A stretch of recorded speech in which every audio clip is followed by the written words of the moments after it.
typical oh, typical kid, like middle class, a lot of parties. Everyone loved each other. Everyone was just like always having a good time. And like my sense of humor is like a Quincy sense of humor. Like we're all in like the same demographic, and anyone outside of Quincy always knows that we're from Quincy if they're in Massachusetts. But I had a blast. We're like never stop being friends from people from Quincy, so I love it. I want to clarify for our listeners as well that, I used to work for a firm based in Boston. I'm just down the road in Connecticut. And so even though it's spelled Quincy with a C, how do you say it properly, Tim? Quincy. Quincy, exactly, Yeah. with a Z. I love And it.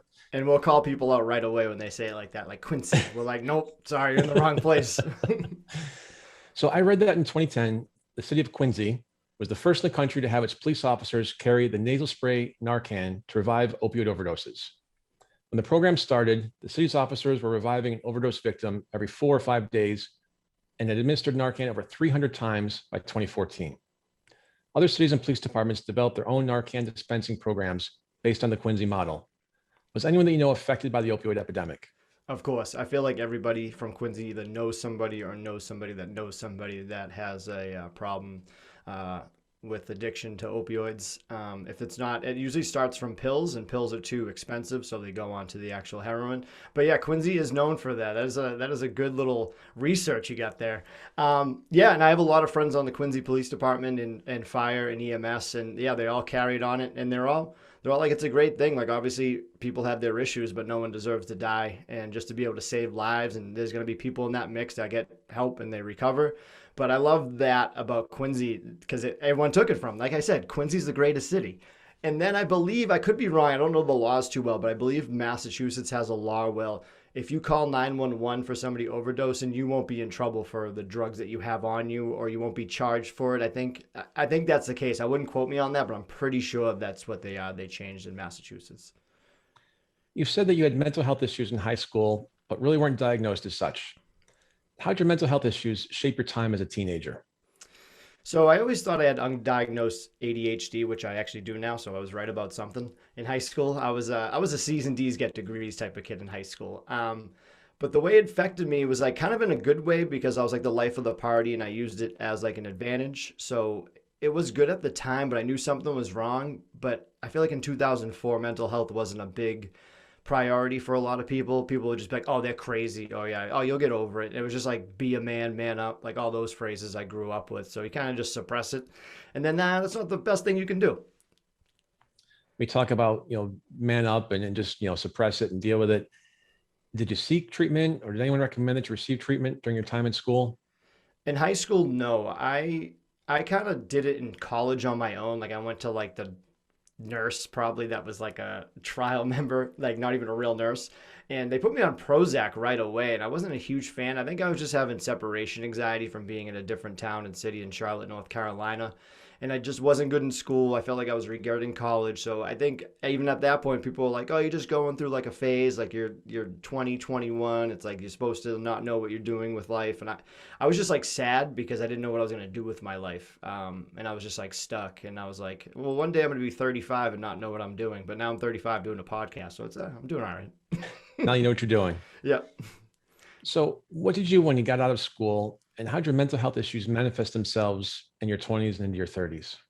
So I got back to Quincy because all roads lead back to Quincy. And I was like working at CVS. I worked for the Boston Bruins, just like odd jobs. And I was like still partying too much. I think in your mid 20s, you do one of three things. Like you just party and don't do anything, or you have your life together, or you kind of mix it up a little bit. I was teetering on just the partying too much because I was like, yeah, I'll deal with this later. Oh, I'll put my student loans off. Oh, yeah, deferments. Like I don't even know what those words meant at the time.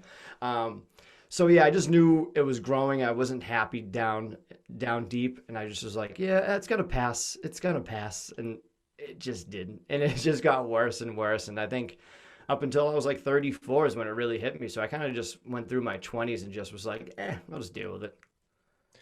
So, you mentioned you dealt with it. May 5th, 2019. What happened that day and why? That was a rough day for me, and I know we talked about it, but I dub it now Cinco de Hangout because I have a very morbid sense of humor. So what happened that day was I'll bring you through it because there's little details I do remember. I don't remember the actual like time frame or what I was doing before, but one of the last things I remember doing was when I was watching Adam Sandler's 100% Fresh, where he does like a live show and he puts it all together. And then at the end, he gives a tribute to Chris Farley, his friend that died. And it was like super sad. It was like, I was like, oh man, that's a bummer. Cause like Chris Farley's one of my like comedy legends. Like he's right up there and I loved him. And I love Adam Sandler too from the like the bad words he gets now, but he's a legend. So then I walked in my kitchen. I looked at like my dry erase board to see what date it was, and like I still wasn't even like thinking clearly. Then I was walking by and I like waved bye to my dog. Like I have a big German Shepherd. His name's Charles Barkley, and he's like a 120-pound German Shepherd shotgun. His bark is like the loudest in the world. So I like waved to him and I went upstairs and I trained Brazilian Jiu Jitsu. I don't know if you know what that is. It's like the boring stuff in UFC when they're on the ground trying to like tap the guy out. That's what I do. So there's different levels like karate. You get a white belt, blue belt, purple belt, brown belt, black belt. And I was just newly crowned a blue belt back in March. And I wasn't even happy about that. Like I finally got it, wasn't even happy about it. I took photos, like you can. There's photos of me and my beard. I tell everybody when I had a beard, I was like in the worst state of my life. And it was a crappy looking beard too. Like it had like gray lightning bolts on the side. Hated it. My mom hated it for sure. So I took that jujitsu belt, and jujitsu belts are really like thick cotton because you got to like tie it really bad. And my white belt was very soft, so I didn't use that one. So I stood there and I put the jujitsu belt around my neck and just stood there. What felt for like forever and ever. And I just sat like I feel like I thought of like every thought or like thing that happened in my head. You know, like when you get in like almost a car accident, you see like your life flash before your eyes. It was kind of like that. And leading up to that, when I was walking up the stairs, I felt like my like body was, I mean, my soul was like catching up to my body. Like I was like buffering, like the Wi-Fi was cutting out in my body and I was like trying to catch up with it. And I always said I felt like I was in the movie Get Out without the racism, where my body was getting controlled by something, but I was like just sitting in the back, just dealing with it. So as I stood there with like my belt around my neck and just like making it like tighter and tighter, I would just sit there and cry. And then I thought of the date and it was my brother's birthday. And I was like, damn. I was like, that'd be so shitty to tell my brother, like, oh yeah, your brother died. Like that's what like happened. So like that was like in my head. And then my cat. I'm a big animal person. I got 2 dogs, I got 2 cats. And my cat Lucille loves me. Absolutely loves me. She like curls up with me, like everything. And I'm not even like, wasn't a huge cat guy, but I'm like a huge pet guy. And so she rubbed up against me and like it woke me up. And then like I don't care about myself so much, but in my head I was like, oh, you got to eat. So I was more worried about feeding my cat because I wanted to make sure she got fed. So like I feel like everyone I talked to that had like a suicidal moment, they always have like that random thing that happens that like kind of wakes them up. Like I've talked to like certain people and they're like, oh, my buddy called me and was just like asking me how I'm doing. He's like, I haven't talked to my buddy in like 9 years. So it's like little things like that. So I'm like super attached to my cat Lucille. And I wouldn't say she like stopped me, but she definitely helped me like wake up a little bit. And yeah, and that was Cinco. That was almost Cinco de Hango. We'll talk about your morbid humidity here, or humility, excuse Yeah. me, in a minute. But a few weeks ago, we had NFL Hall of Famer Charles Haley on, and talked about his bipolar disorder, talked about suicide ideation, and he said there are 99 reasons to kill yourself, but find that one reason, just that one. Was yours Lucille? Was it your brother's birthday? Was it a combination of those things? I think it was more my brother's birthday because my brother's the man. I love my brother. And it was like, and it was like Cinco de Mayo. Like how like crappy would that be? And yeah, it was definitely probably my brother because I always bring that up first because I think when I bring my cat up, people are like, you're kind of weird with the cat. And I'm like, you ain't kidding. They're cat ladies, now it's cat guys. Yeah, just weird cat guys trying to kill themselves. And maybe, I guess, one step further than that. So, okay, the next day is not Cinco de Mayo. It's May 6th. It's not your brother's birthday. Lucille's been fed. What made you stop it and not do it again or not try to do it again? So I was making weird comments I don't really remember to some coworkers of mine, and they saw the red flags. And it was funny because I always made like morbid jokes. I'm like, oh, hopefully my house, like I'll be leaving work, and I'm like, all right, guys, see ya. I'm like, hopefully my car flips over, and they'd be like, ha ha ha. But like deep down, I'm like, no, I hope it really does. So I texted my wife what happened because she was out like partying or whatever, and I felt bad because she was doing her own thing. It's like the last thing she wants to get a text message all drunk being like, hey, by the by, I just almost killed myself. So they had people like kind of like come out and search for me, but I was answering my phone, so I wasn't like I wasn't like getting the police after me or anything like that, getting sectioned, because like I was very willing, because I was like, I'm too tired to run away. It's always bad at hide and go seek. I'm not gonna do that. So I talked to like a counselor type guy, and I told him my problems and stuff, and they just suggest going to the doctors. So get this, I finally get to that moment where like people are like, yeah, you gotta get help, gotta get help, and I wanted to get help. And when I went to the doctor's office, the nurse practitioner helped me out. And I feel like nurse practitioners are a lot cooler than doctors, because you see them a lot more than your doctor. I don't even know what my doctor looks like. And she called probably 15 places for an hour for me to see if I can get into them. And they were all 6+ month waits. There's something wrong with the mental health like department, and she was flabbergasted. Like, I don't even use that word, and she was flabbergasted by like the attempt she had to make. And she was like, now I get it. Like, now I get why people don't do it or give up or give up halfway through. How does your wife handle, that time, May 5th, the way you talk about it, you're lackadaisical is not the right word, but you handle it with humor, which is Yeah. great. But again, we mentioned some dark humor. Yeah, yeah, yeah. What are thoughts in terms of your friends, your family? How do they view this? So with my dark humor, my wife is probably up there with me. We Okay, you do. shouldn't be surprised. Yeah, we do that a lot. A little like example of that is, you might find this moment funny. When you when you go to a funeral and there's someone in the casket, and there's always one person that goes, "Ah, he looks good though." And someone always says that, so we say it to each other every time we go to a funeral. And then we're like, you know what? He doesn't look good, because he'd look a lot better if he was alive. And so we always make that joke when we go to funerals. So that's the type of humor we have.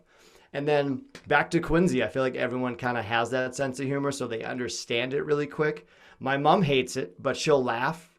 Like, I have two brothers and one sister, and I'm the favorite, but she won't say it. But I always make her laugh, but she's like, "Oh, God forgive you." And that's it, pretty much what she says after every joke I say to her. So for you, what was harder, acknowledging that you need help or actually asking for it?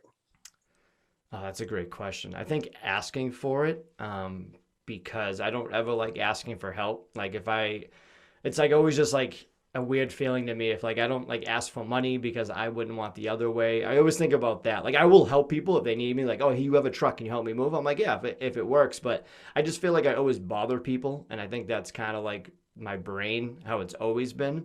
So I think asking for help was that, and it took me a while to do that. And I think just opening up to people and like getting help was more just having support for me. And I think the support is what like motivated me for it, because I always knew I was a crazy person. And so that was easy. I was like, oh, that makes sense. You have ADHD? Oh, okay. You have bipolar too? Oh, okay. This all adds up finally. So funny enough is I have a tattoo I got for my bipolar. I don't know if you can see it. It's a half Parts of it. smiley. There Yeah, it it's is. like Yep. half smiley face, half sad face. So my buddy Jay and Kyle, I opened up to them about it, real close friends of mine, and they're like, "You shouldn't be afraid of it. You should wear it." So I was like, I like took that to like heart, and I got a tattoo, like a bipolar tattoo, and I was like, "Yeah, I'll wear it." Like, not afraid of it anymore. So those two friends, I always commend for that. And why do things have to get to such a terrible, perilous point to make you get help? Right? Right? I agree. It's that's the problem. That's like what we need to fix. And I don't know. I don't know that problem. It just goes to this the same analogy people get. It's like, you break your arm, you got to go to physical therapy. It's like, my arm hurts, maybe I should go to the doctors and check it out. It's like, oh, my brain hurts, maybe I should call out of work. And you're like, no, I'll just go to work. And I don't know why that is. That is a weird phenomenon that we all have. I think people are just very scared to go check it out, have the conversations. Yeah, I think it's like asking for help, being acknowledged with it. Don't want to seem like you're over dramatic. I think there's like a huge, huge like tree of just reasoning why people won't do that. Well, to your point earlier, 2004, like people didn't really talk about it then. So I know one of your big things in mine as well is breaking the stigma down, and letting know people, it's okay to not be okay.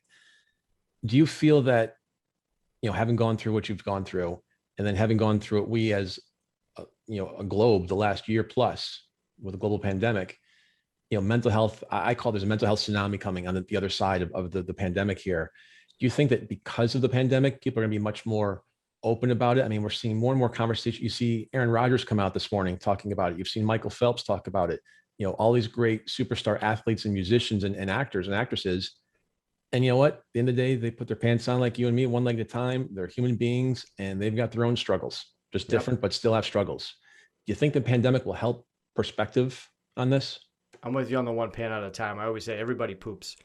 Um, I agree. I totally agree that that COVID did it for this reason is because everybody was at home for the most part, getting bored, not knowing what to do, and they were just with their thoughts. And seeing other celebrities do it, it seems quote unquote tacky from other people, like, oh, he's just doing that for this or that. I've heard that before, but it really inspires people because someone really loves Aaron Rodgers and they love what he does. And to be like, wow, I share something with a multi-million-dollar athlete, like Super Bowl winner, it's like, maybe I'm not that crazy. And for someone like him to have it all and be sad about it, I didn't even know he came out with it. That's awesome, by the way. You broke news to me. So that's great that that did that. But yeah, I think people are starting to see the world for what it is and how crazy it is. And they're just like, you know what? I don't give a flying hoot anymore. I'm just gonna like. That's what happened to me. I'm like, what's the worst that's gonna happen now? We're getting diseases put around, like islands just falling into the water. Like what's the worst that's gonna happen when you tell somebody that you think crazy thoughts and you want to drive your car off the road? They might agree with you. They may have the same thoughts. Exactly. So a few minutes ago, you noted that your nurse practitioner saw you more often and knew you better than your doctor. And you don't even know your doctor's name, the face, color of their hair, whatever. Yeah. What does that say about our healthcare system? I always like wondered that. I was one of those guys that went to pediatrics till I was like 18 and didn't realize you had to go to like a real doctor. And I was like, why am I sitting on a car? You know what I mean? But like, yeah, the doctor like only sees me for the physical and he's just like in and out. So I'm like, what is he doing in his like other days? But nurse practitioners, I feel like they have bigger hearts and they just want to, and this is nothing against doctors. There's probably a million doctors out there that love what they do. They see their patients more. But I think there's just like, the same rules don't apply for everybody. Like different hospitals and doctor's offices, I feel are like different. Like I go to one and I switch over and I have like two different types of like steps that I do at these two different doctor's offices. But yeah, no, the mental health like department, like I said, I mean like the mental health like game plan is just there's no book for it. They're just like, yeah, we'll wing it, see what happens. You need to be, we'll lock you, we'll put a straight jacket on you, we'll do whatever. They'll just feed you pill. I was getting fed pills just randomly by my doctor. That's why I left. And he was like too smart for me. Like he would always just like talk to me like I went to school with him, and I'm like, dude, I have no idea what you're talking about. So he put me on like certain things I just didn't like. Like I'd be happy, but my body would be stuck to my couch, and I'm like, what is this guy doing to me? So, yeah, The next round of the opioid epidemic. yeah, seriously, and that's another thing. Is doctors are afraid to actually give you certain things when you do have an injury because of that, especially if you're in Quincy and you really have a problem with your elbow, and they're like, well, we'll just give you extra strength Tylenol. You're like, okay, and you can't fight it because you're gonna look like that you're trying to get them for the wrong reason. So again, that's another problem. You received two diagnoses, general anxiety and ADHD, as well as manic depression, bipolar 2 disorder. Mm-hmm. Most people don't start a podcast after receiving a medical report like that. Why did you? That's a good question too. I don't know either. We've got No, good writers. Yeah, you guys are really good. I always wanted to do a podcast. I did two podcasts before. I kind of before like the big curve of podcasting, to be honest with you. Like that was pretty cool. No, but I worked at I did a show at Emerson College. Didn't go to Emerson College. My buddy did, and we did a little radio sports show with that years ago. And then I did one with my buddy Billy Cox called Bill and Tim's Bogus Podcast. So then I always wanted to do it, but I like to beat my own drum and I drive people crazy as it is. So I wanted to do one by myself, but I didn't want to be just another like bald headed beard guy, straight white male, just talking into a mic about crimes. So I was like, I need to know what I want to do. And then I was like, you know what? I was like, I'll just talk about my mental health. I'm like, why not? I was like, I just don't care anymore. Like, just go for it. So it took me like a year to get out of self-doubt because one of the things that kind of bummed me out going into it, and it was just all in my head, was like competition, like podcasts being like competitive with each other, because I tried doing stand-up comedy for a bit in Boston. It was very cliquey and I didn't like it. People they were just like crossing their arms and not laughing. It was like they were using it as currency and they just wouldn't give it out. So I was scared about that. I was scared about not having a good product, all this stuff. And I wanted to make sure I had the right equipment, which I don't think I have that. And I wanted to make sure everything was good because I don't like doing things half-assed. So I finally started it, and I was like, you know what, I'm going to dive right in, see what happens. And it's been doing really well for an early podcast. I started back in November of 2020. So yeah, it took me like a full calendar year to really like want to do it. And I was just like, you know what, I'm going to do it tomorrow. And I just didn't do it tomorrow.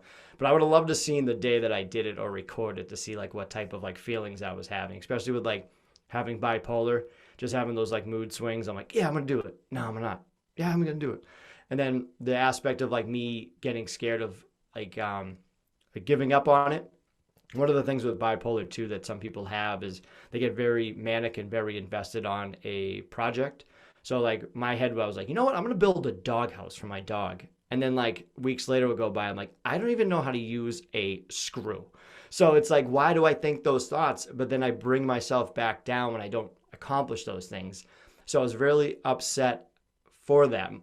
And I was thinking that was going to happen with the podcast. And I've been really good at it. There's been about 5 episodes where I was in a bad mood, still recorded, made promises to myself. My buddy Ryan was like, dude, you can't not do 1 episode. You got to do it. I was like, oh, I was like, fine, I'll do it. And I just did it. And I'm glad I did. I'm really glad I did. I'm sticking with it. No, I'm glad you did too. I came across an article about you in the podcast a month or 6 weeks ago, and that's how we got connected. And so thrilled you're doing it. You know, a little bit off topic here, but you talk about, you know, bald bearded white guy do the podcast, and first of all, you're missing is a guitar and you go on American Idol. Yeah, that's true. But you know, do you feel like between your humor in high school, your dry humor, you know, your podcast, maybe before the podcast, but was that something that you would use as a shield to protect or defend you in terms of how you're feeling? Oh, 100%. 100%. It was funny. I would love the spotlight in the dark. Like I would be like, "Hello, my baby," but like deep inside I'm like, "Oh, I'm like just keep it away." I always say I wore a mask a lot of the times. Not all the times. I really like being the center of attention. I love making people laugh. I love making people laugh at my own expense. I was always self-deprecating with jokes. And I think a lot of them, I do this thing called like passive unaggressive where I say serious things, but in a fake tone. I'll be like, yeah, I'm pretty stupid. And then like, I think I'm stupid, but like I say it in like the whole thing where I'm like, oh, I'm going to drive home guys to have a great night. I'm going to go flip my car over. And they'd be like, oh, okay. So they get like wicked confused. I don't know if that's the right phrase to use, but I always call it passive unaggressive. We've been talking to Tim McCarthy, creator and host of 22 Minutes. I'll be right back after a short break. We're back with Tim McCarthy.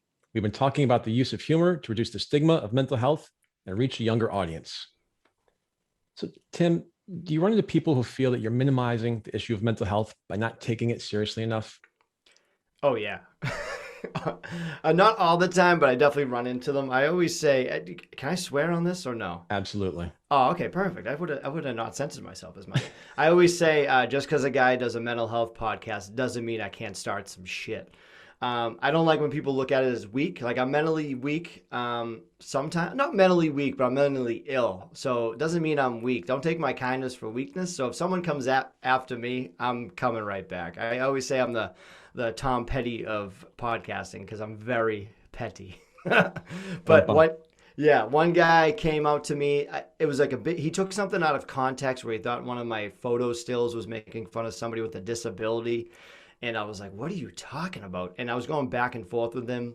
And he was like upset I spelled bipolar wrong. I put a dash between the bi and the polar. But it was just one of those things because, again, I barely made it through high school. I can't spell. On my show, I tell people I'm not smart. I don't know what I'm doing. I'm learning as I go. And we just went back and forth. And it was like a contest of like who had the worst mental health, which I think is another huge problem that people use it for as like like one of those things where like, yeah, I'm quirky. Like I got bipolar and OCD. I count tiles on the wall. Granted, he probably was really what he said he did, but yeah, we were battling for a little bit, but I won't back down. See, Tom Petty won't back down. That was awesome. Again. That was awesome. Not like you even planned that either. No. So we talked earlier about the stigma connected to mental health. How do you feel humor reduces the stigma? I think with humor, it definitely helps to bring people in because for me, people always say that like, don't, like whatever you think or say probably a million other people think the same thing. They're like, there's no stupid questions, only stupid people. Is that what they say? So Something in, like, not yeah, quite. yeah, I don't think that's it. So in high school, I'd be like, I'll try. Like I would always do it because I didn't mind making myself a fool, and I like making people laugh.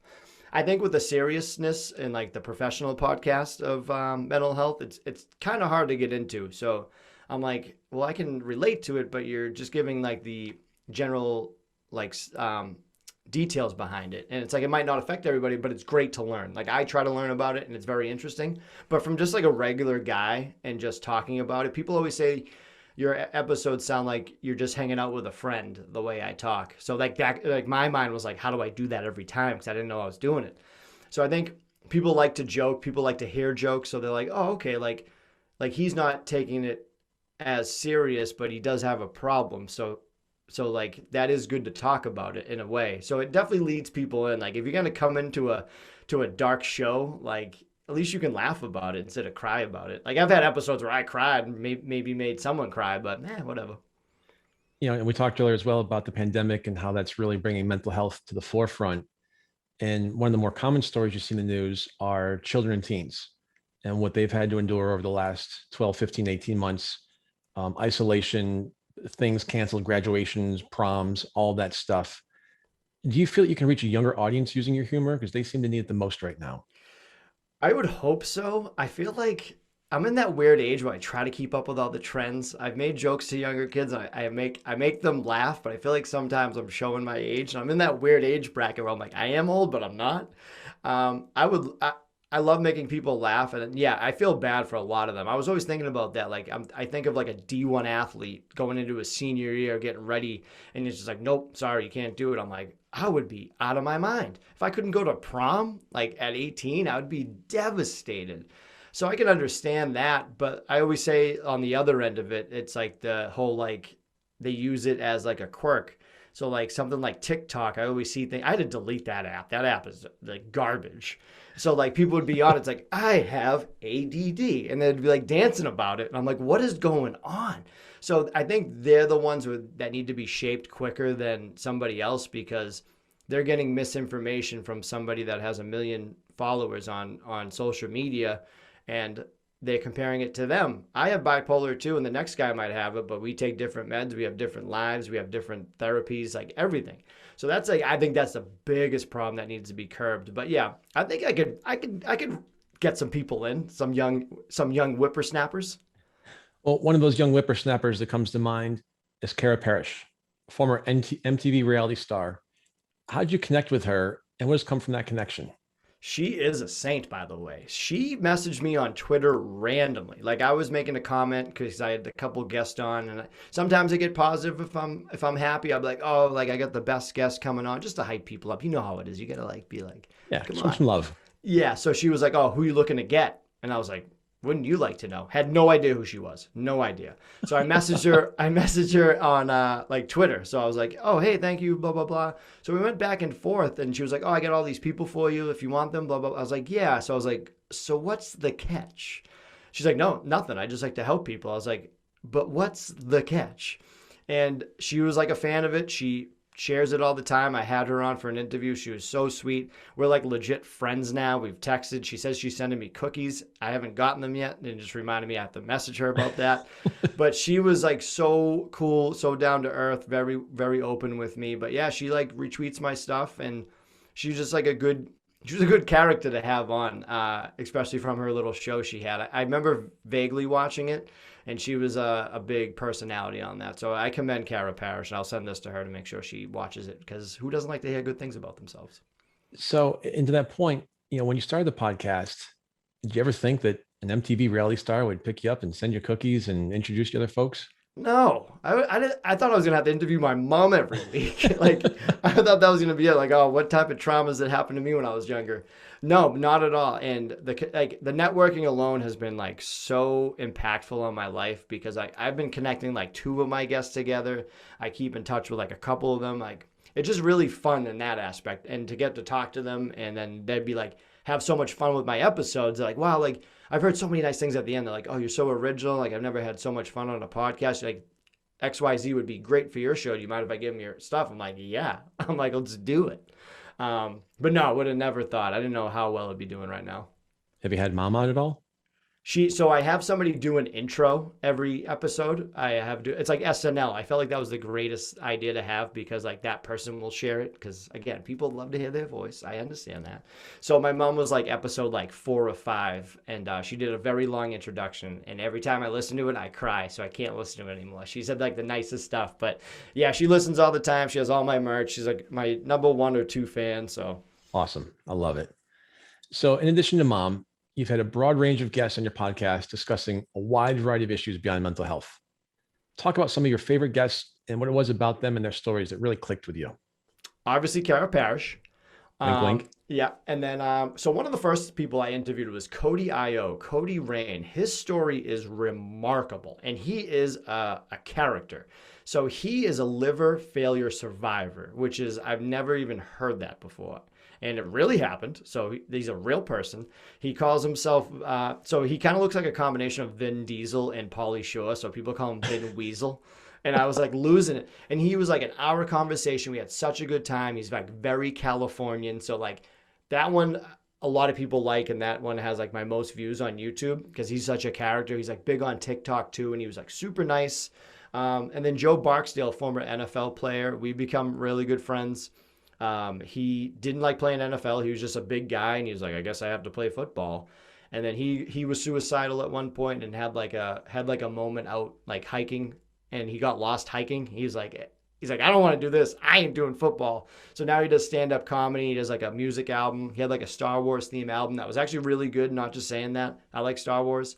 Yeah, he was really fun. And all of them I've had a really good time with. I preference with everybody beforehand. I have like a little meet and greet to see if it works. And I'm not big leaguing anybody by any means, but like if it doesn't work, I'm going to be like, I don't think it's going to work. I feel like it doesn't fit my show. If I'm going to have like a doctor on that like doesn't laugh, I'm not going to be like, yeah, let's get you on, see what happens. Who haven't you had on your podcast yet that you really want? And what is it about them or their stories that appeal to you? Oh, that's a good one. That's a really good one. I would say, I think I always say this, and I feel like it's an obvious pick, is Kevin Love. He was like the first one to really start it. And he's definitely a white whale for the podcast. It's on my list too. I agree. Yeah, he's gonna be a hot commodity. I've messaged just like random like NFL players that like the third line, and they won't even message me back. So I can only imagine how tough he is. But yeah, he would be a great one just because I think he started it really, like not started, but he was like the punch in the mouth that everyone needed, and it was like the Players Tribune that that really did it right. Yep. So I commend him for that, and then. I'm such like a wrestling fan. I got like wrestling belts. I got wrestling action figures up here.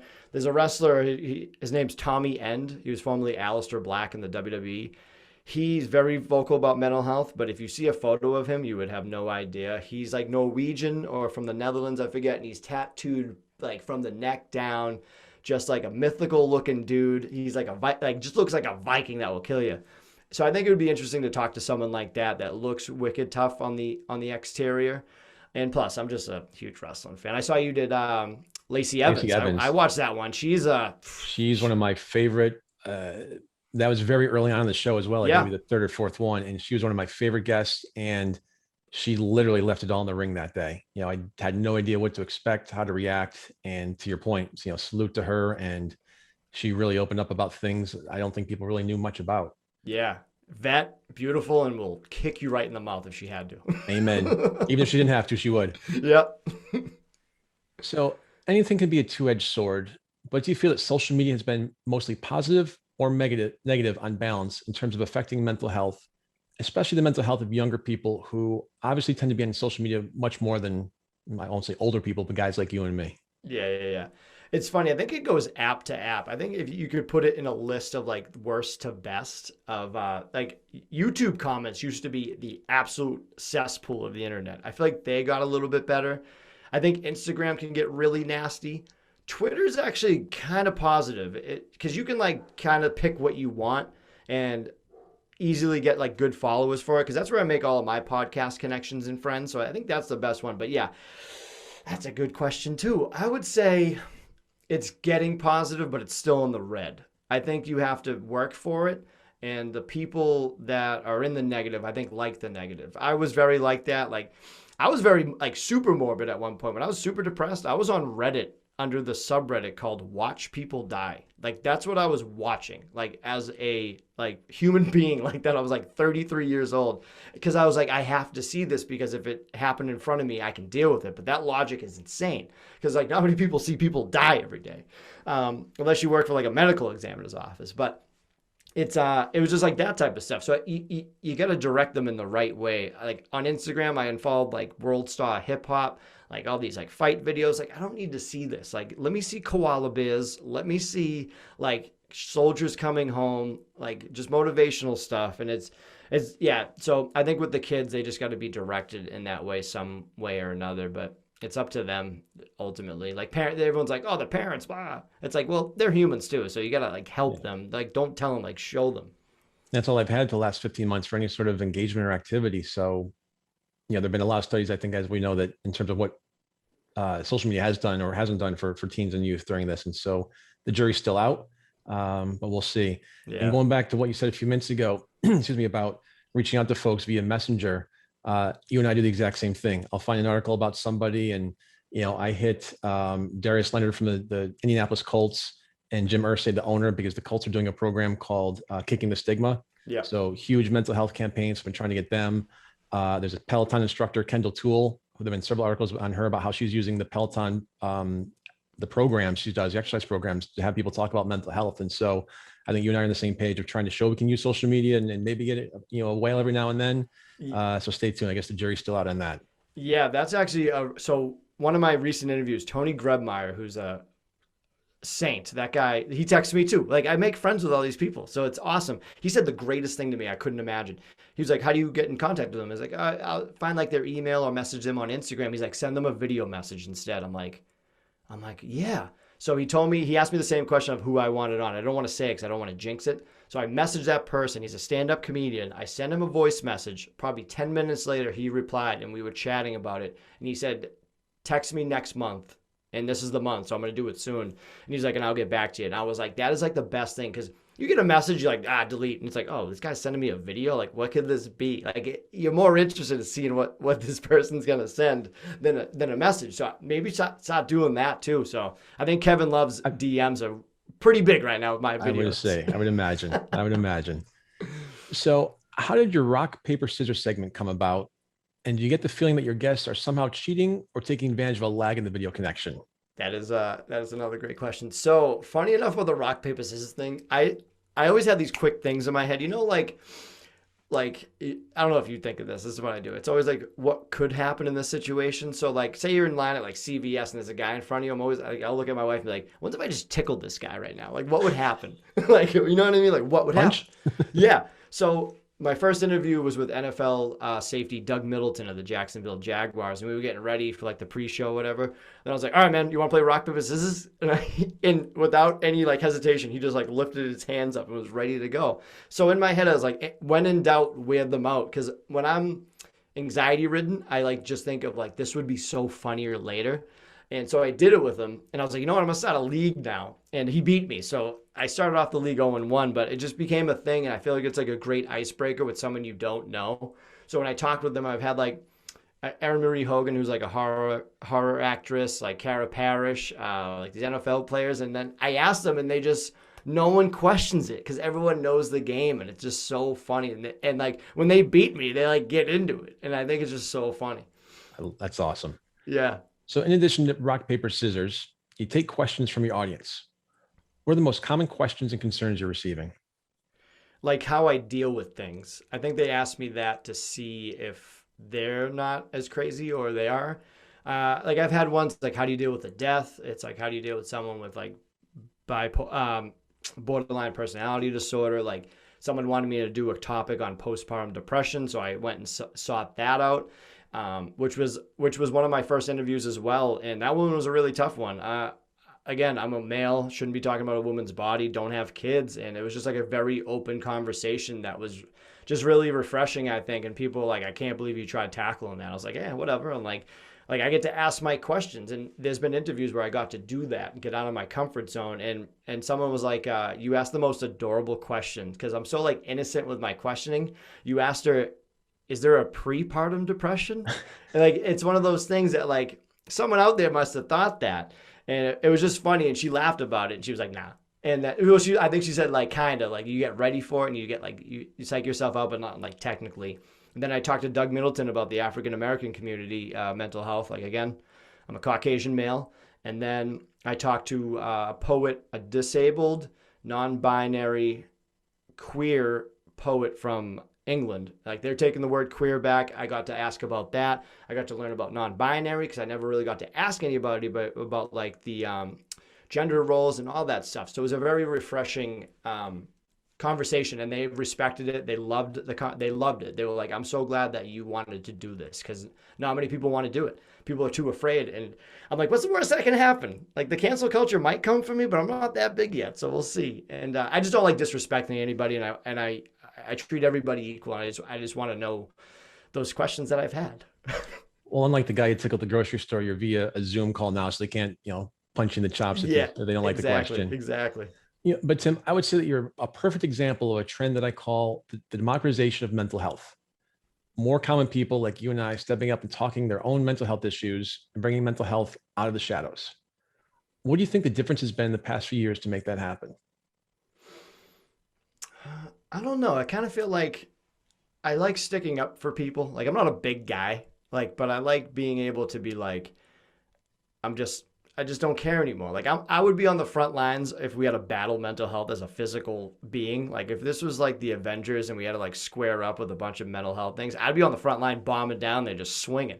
If I'm going to go down, I'm going down swinging. I'll help anybody with it. If you want to come, like the messages I've got from people that said I've helped them, they've agreed how they felt about it. I've heard personally from people that sought out help because I told them that I went and got help, and that was like the best feeling in the world. And I think we just want to do good. I don't know about you. Negativity, like I don't want to deal with this anymore. And I know you're a father. You're like you should be positive. Like you're a role model for your kids, and I just think that's what we have to do. And it's like not obligated, but it's like you feel like you have to in a way. But you can sleep at night about it. Kind of. I don't sleep that well. Can't imagine why. Yeah. I talk to many people with mental health issues who rely heavily on their faith to help them forward. What role, if any, does faith play for you? Like religiously? Yeah. Or any sort of faith?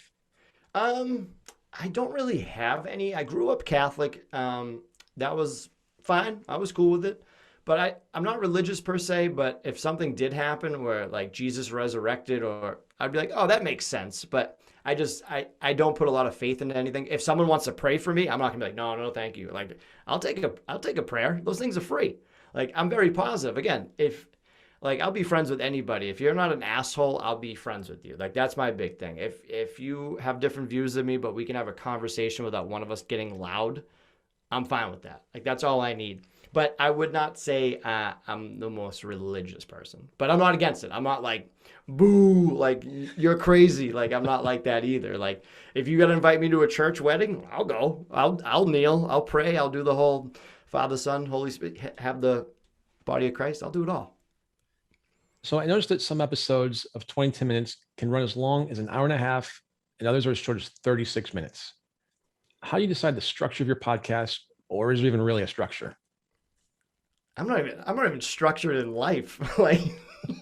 So my normal episodes that are released on Tuesdays are like 25 minutes, hence the 22 minutes. So now it's like a running gag since I've done interviews, because people come on, they're like, oh, so what's this, like 20 minutes? I'm like, I don't know, we'll see.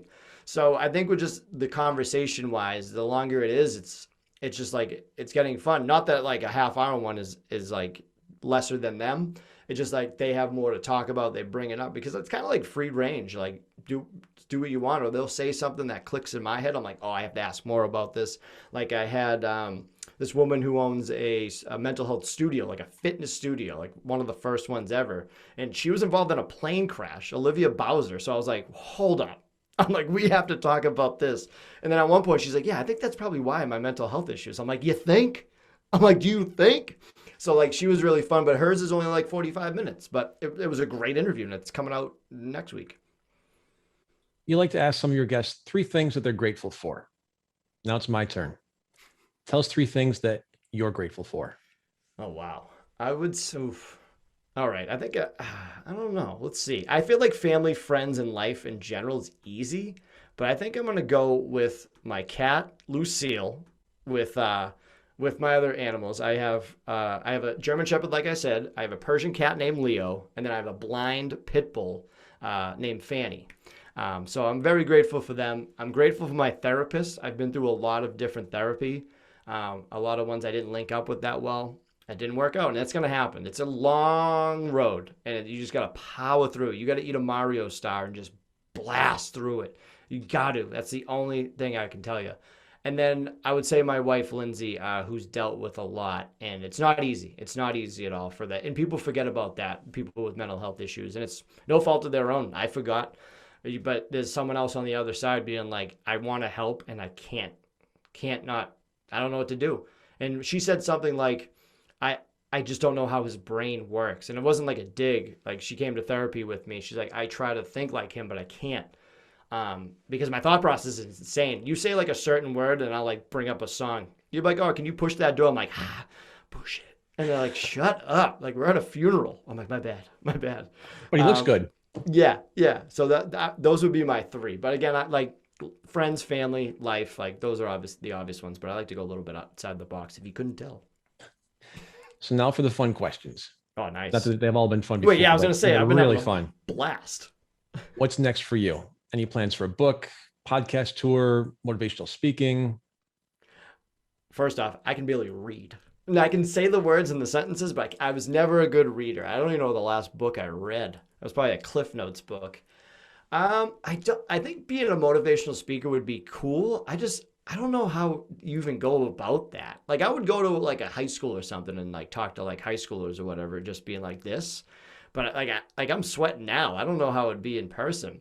I think one of my main goals is to have like a live show somewhere, and have like people come for a fundraiser. One of my first T-shirt sales I did one run of them. It was like a limited edition T-shirt that I wanted people to have and like get in on it. So I said I was going to donate a portion to the Plymouth County Suicide Prevention Coalition, one of the longest names in the world. And I got to donate $300 from my T-shirt sales. So I kind of broke even on just buying the T-shirts, which was, I'd rather take the advertising this early on. So they were very grateful for that, which was really cool. And they like invited me to like their members meeting now. And I'm just like some dude. I'm like, yeah, I'm like podcaster. Want a T-shirt? Yeah, exactly. You want some stickers? I got you. And I think that would be like one of the main goals. It would be like do like a really good live show and people would like pay, but it would be like for like donations and stuff. Just like a big party, have like people doing stand up, having shows and like an interview with somebody, just stuff like that. But dream big, you know? You gotta keep going up that ladder. Absolutely. So please share with our audience again how to find your podcast and get in touch with you.